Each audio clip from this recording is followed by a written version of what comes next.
সুপ্রিয় ছাত্রীরা, তোমাদের জন্য রইল শুভকামনা। অনলাইন ভিডিও ক্লাসে তোমাদের স্বাগত জানিয়ে শুরু করছি। আমি সুফিয়া মিতুল ম্যাডাম, ব্যবস্থাপনা বিভাগ, আগ্রাবাদ মহিলা কলেজ। আজকে আমরা যে চ্যাপ্টারটি আলোচনা করব সেটা হচ্ছে ফরেন এক্সচেঞ্জ, অর্থাৎ বৈদেশিক বিনিময়। তো বৈদেশিক বিনিময়কে আমরা সংক্ষিপ্ত আকারে ফরেক্স বলতে পারি, FOREX, ফরেন এক্সচেঞ্জ, এবং আরো সংক্ষিপ্ত আকারে আমরা FX হিসাবে অভিহিত করতে পারি।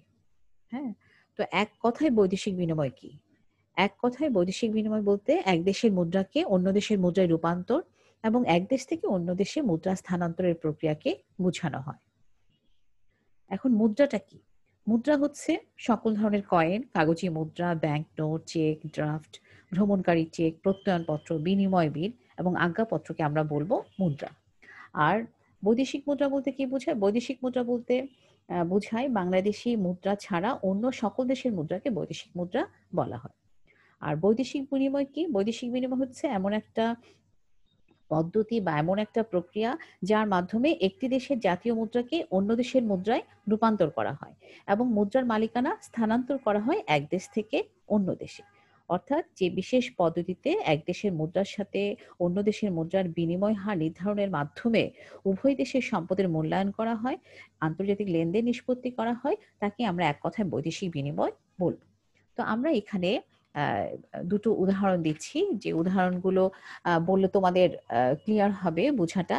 সেটা হচ্ছে, প্রথম উদাহরণটা হচ্ছে যে চট্টগ্রামের একজন ব্যবসায়ী জনাব রহিম ঢাকার একজন ব্যবসায়ী জনাব শরীফের নিকট থেকে 50,000 টাকা মূল্যের একটি ল্যাপটপ ক্রয় করলো। এখন ল্যাপটপের মূল্য পরিশোধে জনাব রহিম বাংলাদেশে যে প্রচলিত মুদ্রা আছে বা কাগজি মুদ্রা আছে অথবা বাংলাদেশে কোনো ব্যাংকের চেক ব্যবহার করতে পারে। হ্যাঁ, কারণ এখানে দুজন ব্যক্তির অবস্থান কিন্তু একই জায়গায়, একই দেশে, এবং স্থানীয় মুদ্রাও কিন্তু একই। তো সেই জন্যে এই লেনদেনটা সম্পূর্ণ করার জন্য কোনো বৈদেশিক মুদ্রা রূপান্তরের প্রয়োজন নাই। ঠিক আছে, আরেকটি উদাহরণ দিচ্ছি। চট্টগ্রামের একটি ব্যবসায়িক প্রতিষ্ঠান, আমরা একটা নাম দিচ্ছি মেসার্স এক্স নেটওয়ার্কস লিমিটেড। তারা তাদের ব্যবসায়িক প্রতিষ্ঠানের জন্য দুটি সার্কুলার নিটিং মেশিন চীনের একটা প্রতিষ্ঠান YNZ কর্পোরেশন থেকে আমদানি করবে বা আমদানির সিদ্ধান্ত নিল। এখন সেই মেশিন দুটির মূল্য হচ্ছে $60,000, $60,000। হ্যাঁ, তাহলে এই লেনদেনটি কিন্তু বাংলাদেশের যে প্রচলিত মুদ্রা আছে সেই মুদ্রায় কিন্তু এই লেনদেনটি সম্পন্ন করা সম্ভব নয়। কারণ বাংলাদেশের যে মুদ্রা, যে টাকা, সেটা কিন্তু চীনে গ্রহণযোগ্য নয়। আবার চীনের যে স্থানীয় মুদ্রা সেটা কিন্তু বাংলাদেশেও কিন্তু গ্রহণযোগ্য নয়। তাহলে এক্ষেত্রে কি করতে হবে? এক্ষেত্রে মুদ্রা রূপান্তরের প্রয়োজন আছে বা মুদ্রা রূপান্তর করতে হবে।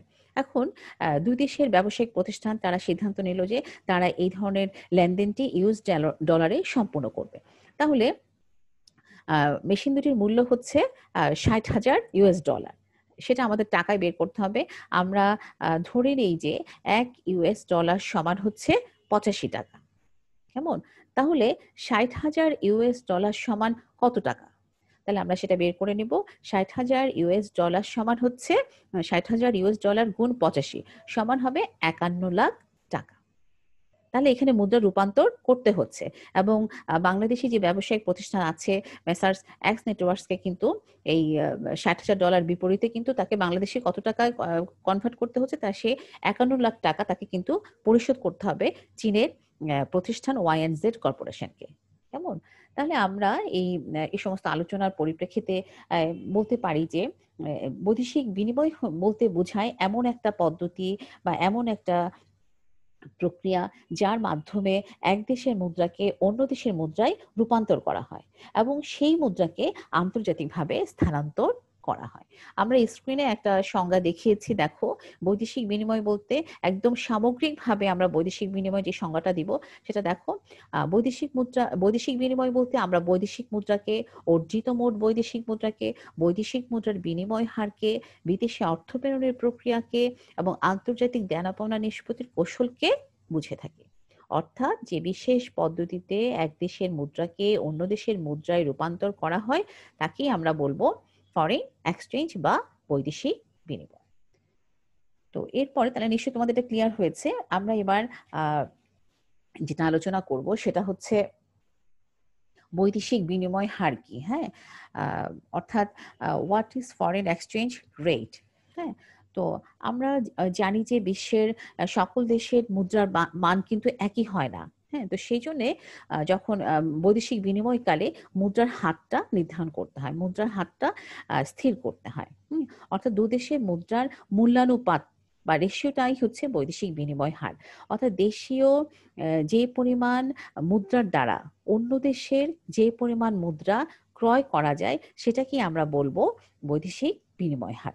অর্থাৎ বৈদেশিক মুদ্রা বাজারে যে হারে মুদ্রা ক্রয় বিক্রয় করা হয় অথবা এক একক বিদেশি মুদ্রা সংগ্রহ করতে যে পরিমাণ দেশীয় মুদ্রা বিনিময় করতে হয় তাকেই বৈদেশিক মুদ্রার বিনিময় হার বলা হয়, হ্যাঁ?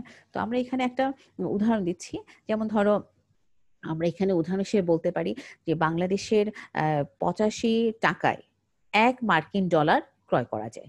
বাংলাদেশের ৮৫ টাকায় ১ মার্কিন ডলার ক্রয় করা যায়। তাহলে এক্ষেত্রে টাকা এবং ডলারের বিনিময় হার হবে ৮৫ টাকা সমান ১ ডলার।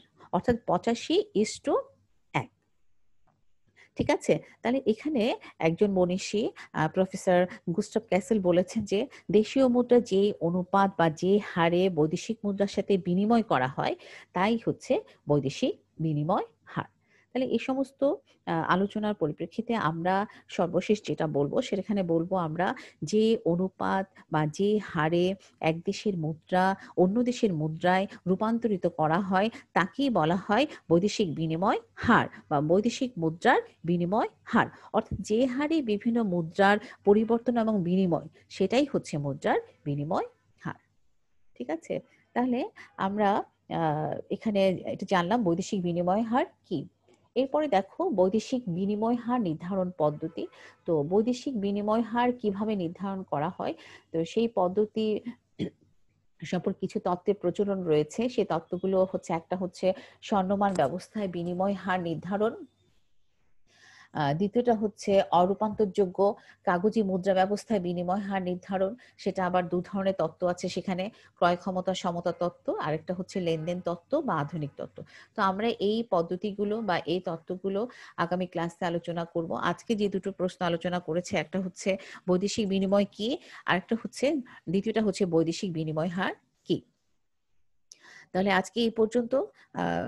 যা পড়িয়েছি তোমরা একটু ভালো করে দেখবে, তোমাদের বই আছে। তোমরা ভালো থাকবে, সুস্থ থাকবে। আল্লাহ হাফিজ।